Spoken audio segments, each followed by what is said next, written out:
सुशोभित श्री परमहंस महान विभूतियों की सुंदर झांकियों को अपने मन मंदिर में बसाते हुए प्रेम सहित मिलकर बोलिए।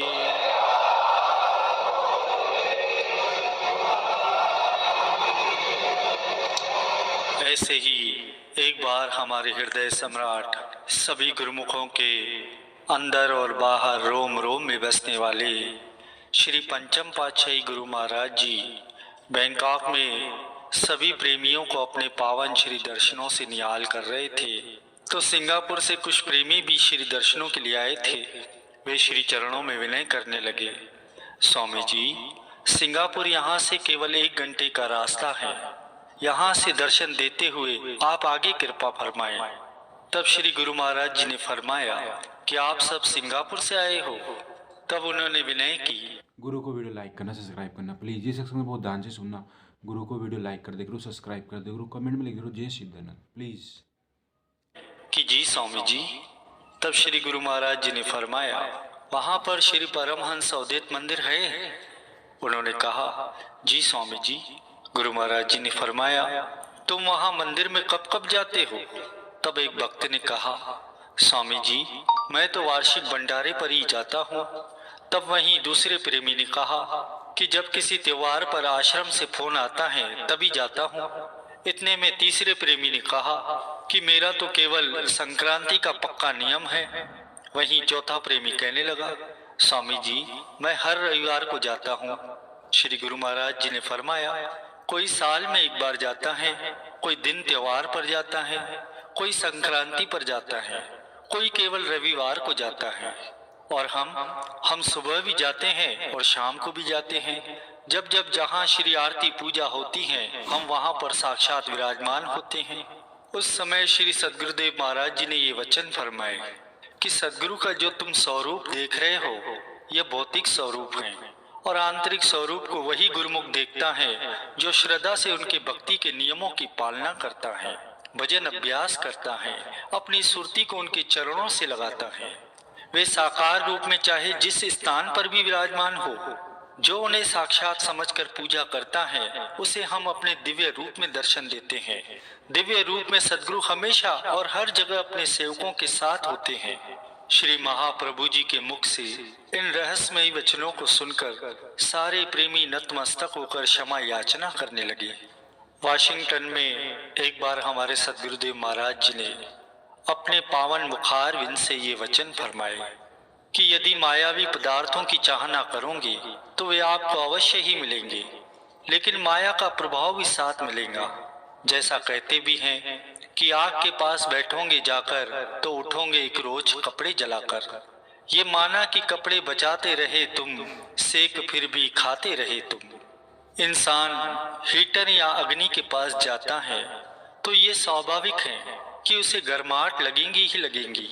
ऐसे ही जब इंसान माया की ओर पग बढ़ाता है, उसे हासिल करने की चेष्टा करता है, तो उसका प्रभाव दुख, चिंता, कलह, कल्पना तो मिलती ही है। उसमें जब इंसान की सुरती फंस जाती है तो अंत में 84 का बोझ भी उठाना पड़ता है। अगर इस दरबार में प्रभु भक्ति की चाहना करोगे, सच्चे नाम की चाहना करोगे, तो कुदरती तौर से उसका प्रभाव तुम्हारे जीवन में उतरेगा। भक्ति का प्रभाव क्या है? जहाँ भक्ति होगी वहाँ आनंद होगा, सुख होगा, शांति होगी। जो इस दरबार में आकर भक्ति मांगेगा उन्हें सुख, शांति और आनंद तो मिलेगा ही, और उसके साथ श्री सद्गुरुदेव महाराज जी की कृपा का वरद हस्त भी सदा उनके संग साथ रहेगा। यह जीव अपने भाग्य का स्वयं निर्माता है, क्योंकि इसके जैसे ख्याल होते हैं यह वही रूप बन जाता है। जैसे ये दिन भर जो काम करता है, रात को स्वप्न में भी इसे वही नजर आता है। फिर धीरे धीरे उन्हीं कर्मों में इसकी प्रवृत्ति दृढ़ होती चली जाती है और जीवन में अंकित हो जाती है।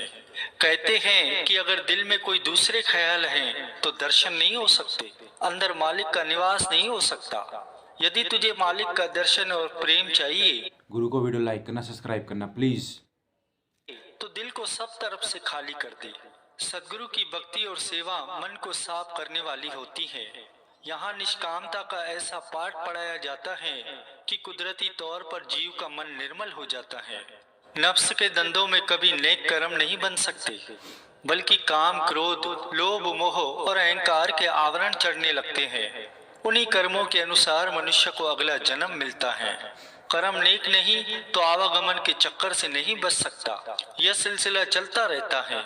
भाग्यों से जब जीव को संत महापुरुषों की संगति मिल जाती है, तब वह नेक कर्मों की कमाई करने लगता है। माया के ख्यालों को छोड़कर चित्त प्रभु भक्ति और नाम से जोड़ता है।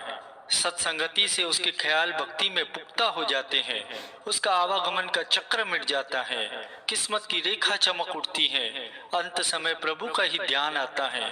सुरती को शब्द में जोड़कर वह प्रभु धाम में निवास पाता है। इसलिए जो पावन नियम संत महापुरुषों ने आपके लिए निर्धारित किए हैं, उन नियमों का पूरी तरह से पालन करते रहो और मालिक की प्रसन्नता के पात्र बनो।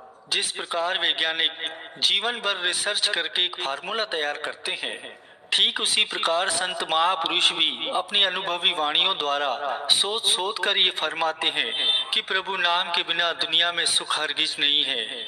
महापुरुष जीव को सदा सुजाग करते हैं कि इसी नाम को हृदय में बसाना है, यही अपना काम है। जितनी जितनी जीव इस नाम की कमाई करेगा, उतना ही अपने अंतर्मन में शाश्वत सुख की अनुभूति करेगा। नाम बिना कहीं भी सुख नहीं है। जैसे एक बूंद सागर से विलग होती है तो कीचड़ में मिलकर अपने अस्तित्व को खो बैठती है, दुखी और परेशान होती है। यही बूंद भाग्य से जब सागर से जा मिलती है तो वह सागर का ही रूप बन जाती है। इसी तरह यह जीव भी ईश्वर का अंश है, परंतु भूलवश ईश्वर से विलग होकर असहनीय दुख उठा रहा है। इसे कहीं भी सुख की ठौर नहीं मिलती। भाग्यों से जब ये संत महापुरुषों की संगति में आता है तो इसे वास्तविक ज्ञान की प्राप्ति होती है। सत्य असत को परखने की विवेक शक्ति मिलती है, सुख का मार्ग मिलता है। गुरुमुखों, प्रभु भक्ति और प्रभु नाम में ही सच्चा सुख भरा हुआ है। यह मोलक दात संतों की सेवा से ही प्राप्त होती है। आप गुरुमुखों को सत्पुरुषों की संगति मिली है, इसीलिए प्रभु नाम की कमाई करके लोक और परलोक के सच्चे सुख को प्राप्त करने का प्रयत्न करो। आप श्री आरती, पूजा, सेवा, सत्संग को यदि जीवन का अंग बना लोगे तो भरपूर खुशियों में समा जाओगे। इस नुक्ते को सदैव याद रखना है। जग का जीना है भला जब लगे हृदय नाम, नाम बिना जग जीवना सो दादू किस काम। जैसे बूंद हो या सागर, दोनों की तासीर ठंडी होती है, और चिंगारी हो या भीषण अग्नि, दोनों की तासीर गर्म होती है। इसी प्रकार कुल है या जुज, दोनों की तासीर सुखदायी होती है। जीव जुज है और मालिक कुल है। जीव ईश्वर परमात्मा का ही अंश है। ईश्वर तो सुख सागर है, फिर जीव दुखों से क्यों घिरा हुआ है? क्योंकि ये तोते और बंदर की तरह लोभ और भ्रम में फंसा हुआ है, मकड़ी के जाल की तरह माया में जकड़ा हुआ है। भाग्यों से जब इसे संत महापुरुषों की संगति मिल जाती है, तभी इसे ये ज्ञान होता है कि मैं कौन हूँ, किस लिए इस दुनिया में आया हूँ। ईश्वर और जीव के बीच जो माया के आवरण हैं, वे सब सत्संगति से ही कटते हैं। जग का जीना है भला जब लगे हृदय नाम, नाम बिना जग जीवना सो दादू किस काम। गुरु को वीडियो लाइक करना, सब्सक्राइब करना प्लीज़।